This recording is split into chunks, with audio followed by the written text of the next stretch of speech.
Syria से इस वक्त की सबसे बड़ी खबर आ रही है। जिस तरह से सीरिया में तख्ता पलट हो गया है और सीरिया के राष्ट्रपति जो हैं बशर अल असद ये देश छोड़ के भी फरार हो गए हैं। नमस्कार, मेरा नाम विश्वजीत कुमार और आप देख रहे हैं वाक फॉर इंडिया न्यूज। सीरिया से इस वक्त की सबसे बड़ी खबर आ रही है। आज आपका 8 दिसंबर को सीरिया में तख्ता पलट हो गया है और सीरिया के राष्ट्रपति जो हैं बशर अल असद ये देश छोड़ के भी फरार हो गए हैं, जिसके बाद सीरिया पर अब विद्रोहियों का कब्जा हो गया है। जो सीरिया में आपका कट्टरवादी जो इस्लामिक समूह है आपका हयात तहरीर अल श्याम, इसका पूरे तरीके से अब सीरिया पर कब्जा हो गया है।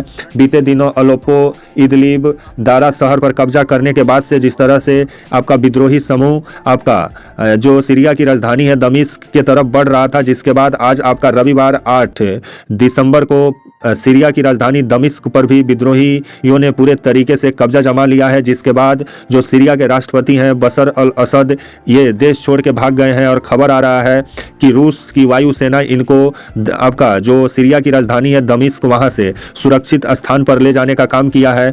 ज़्यादा कयास जताया जा रहा है कि जो ये बशर अल असद हैं ये रूस में हैं अभी, लेकिन ये भी आशंका जताया जा रहा है कि ईरान में भी हो सकते हैं। लेकिन आने वाला समय ही बताएगा कि ये जो बशर अल असद हैं ये देश छोड़ के कहाँ गए हैं। और अभी देश की जनता जिस तरह से गृह युद्ध की मार झेल रही है और जिस तरह से विद्रोहियों का कब्जा पूरे तरीके से सीरिया पर हो गया है, जो सीरिया पर आपका असद परिवार पूरे 53 साल से शासन जमाया हुआ था। जो सीरिया एक सुन्नी बहुल देश है जिस पर एक शिया मुस्लिम परिवार का पूरे तरीके से 53 साल से शासन था, जिसके बाद से जो ये कट्टरवादी जो ये संगठन बताए जा रहे हैं हयात तहरीर अल श्याम, ये जिस तरह से बशर अल असद की सरकार से पूरे तरीके से नाराज थे और बीते दिनों जो बशर अल असद जो सीरिया के राष्ट्रपति थे इनके खिलाफ जिस तरह से विद्रोह छेड़े हुए थे, जिसके बाद आज आपका 8 दिसंबर को सीरिया की राजधानी दमिश्क जो ऐतिहासिक शहर है वहां पर भी पूरे तरीके से कब्जा हो गया है विद्रोहियों का। और जो आपका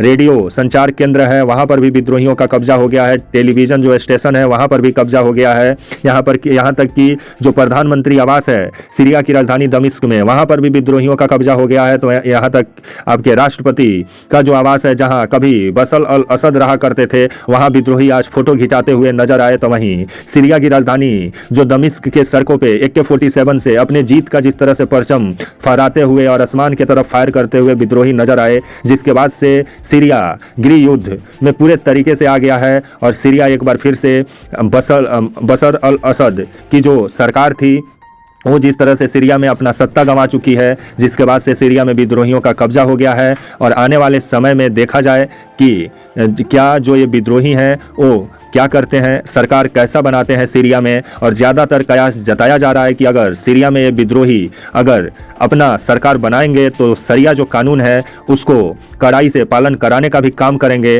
क्योंकि आपका जो तालिबान है और ये जो विद्रोही संगठन है दोनों में कुछ ज़्यादा खास फर्क नहीं है, क्योंकि दोनों शरिया कानून को मानते हैं। और शरिया कानून को लागू कराने के लिए जिस तरह से सीरिया में विद्रोही संगठनों ने पूरे तरीके से आपका विद्रोह छेड़ा सीरिया में, जिसके बाद सीरिया में तख्ता पलट हो गया है। और सीरिया के राष्ट्रपति बशर अल असद जो सीरिया की राजधानी है दमिश्क वहां से देश छोड़ के फरार हो गए हैं। खबर आ रहा है कि रूस इनको सुरक्षित स्थान पर पहुंचाने का काम किया है। लेकिन आने वाले समय में अमेरिका क्या करता है देखने वाली बात होगी। लेकिन अमेरिका जिस तरह से सीरिया में आग भड़काने का काम किया है और तुर्की जिसके बाद विद्रोही अमेरिका के इशारे पर सीरिया में विद्रोह छेड़े, अब सीरिया जिस तरह से गृह युद्ध में झोंका जा चुका है और अब सीरिया के लोग जिस तरह से सीरिया से भाग के किसी दूसरे देश में पनाह लेने के लिए बेताब हैं। तो आने वाले समय में सीरिया में शांति कब तक लौटता है देखने वाली बात होगी। लेकिन शांति लौटना अब कम इसका आसार नजर आता है, क्योंकि अब सीरिया एक बार फिर से गृह युद्ध के चपेट में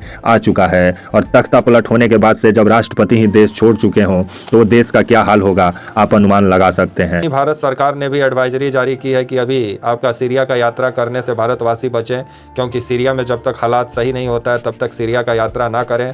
तो वहीं विदेश मंत्री जो एस जयशंकर हैं उनके द्वारा ये जानकारी दिया गया है और विदेश जो मंत्रालय है वो अभी सीरिया के हालात पे नज़र बनाए हुए है।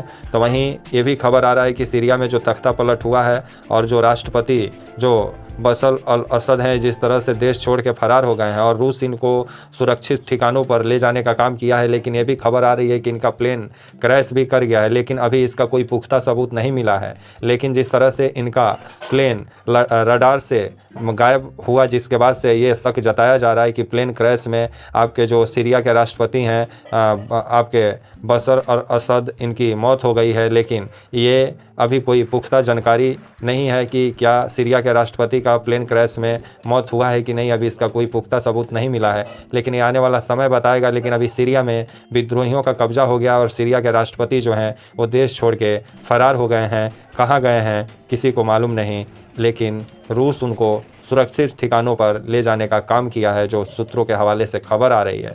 लेकिन जो प्लेन क्रैश की आशंका जताई जा रही है, कितना सही है और कितना गलत कुछ दिन में ही पता चल जाएगा। तब तक के लिए नमस्कार, जय हिंद, वंदे मातरम।